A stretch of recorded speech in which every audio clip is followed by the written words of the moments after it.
ഇത്ര നന്നായില്ലടാ ആശിറ. പിന്നെ അല്ല ജയിലിടിഞ്ഞ് വീണാലും നീ പുറത്തിറങ്ങില്ല. നിന്റെ കാര്യം ഞാൻ നോക്കിക്കോളാം. ഇനി എമ്മാതിരി വള്ളിക്കെട്ട് കേസുമായിട്ട് നീയൊക്കെ ഈ വഴി വന്നാ നിന്റെ തന്തേനെ എല്ലാവർക്കും ആൾക്കും കേട്ടല്ലോ. പഠിക്കാൻ പറ്റുന്നവരൊക്കെ പോയി പഠിക്കും, നോക്കാൻ പറ്റുന്നവരൊക്കെ നോക്ക്. വെറുതെ മനുഷ്യനെ ടെൻഷനാക്കാൻ എനിക്കൊന്ന് കുറച്ചേരം ഒറ്റയ്ക്ക് ഇരിക്കണം. പോ.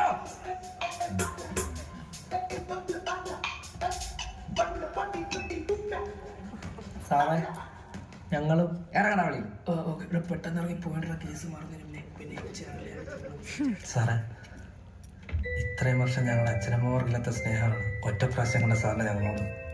Thank you. Thank you sir. നിങ്ങൾ എൻ്റെ അച്ഛനെ കണ്ടിട്ടില്ലല്ലോ. ഇല്ല. ഇതിലും ഭീകരനായിരുന്നു. അങ്ങേരെ ഒറ്റ ഒരാളെ കാരണമാണ് ഈ വേണ്ടാത്ത ജോലി ഞാൻ ചെയ്തുകൊണ്ടിരിക്കുന്നത്. ബേസിക്കലി